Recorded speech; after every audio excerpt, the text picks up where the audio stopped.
The father took his horse and left on his journey to the city. He completed his business and, quite late in the day, began his travel home to his cottage. But darkness came quickly, and before he could reach home, he lost his way in a dense forest. It began to rain. Night soon closed in on him, and he imagined that he would have to sleep out in the forest, unprotected from the wild animals and the weather. But then... What's that? In the distance. It's a light. There must be a house. Perhaps someone will give me shelter for the night. He made his way toward the light. After quite some time, he turned a corner in the forest, and there, in front of him... Why, it's not a house. It's a palace. It's magnificent. Fit for a king. But whose can it be? The gate is open. I'll go in. Why, it's splendid. It must indeed belong to a very rich lord. But, strange, there's no one here. Not a sign of a single human being. Now what's in here? It's a dining room, and there's a fire blazing in the fireplace, and a meal set out, just for one person.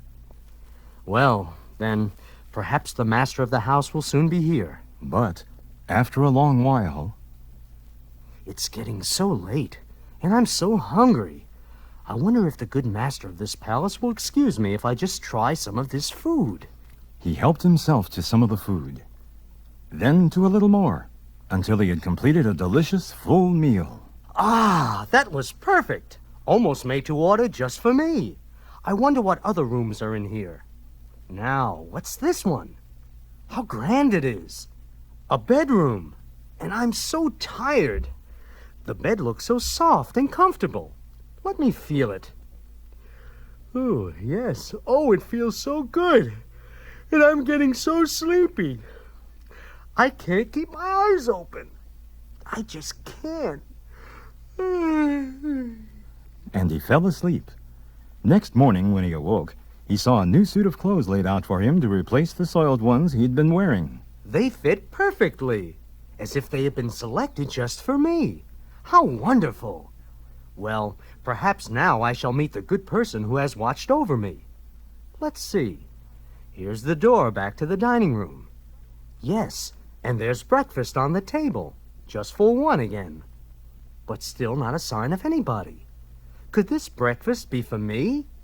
Dear stranger, whoever you are, wherever you are, thank you for your kindness to me. The father ate a hearty breakfast, and then... Well, I see the rains have stopped. I must leave this palace and finish my journey home. He found his horse in the stable and began to leave the beautiful grounds of the silent palace. Thank you again, mysterious stranger. Ah, what a beautiful garden this is. Look at those roses. Now, what was I supposed to bring? I remember, a red rose for Beauty. Well, here's a pretty one. I'll just snap one off the bush for her. There. What was that?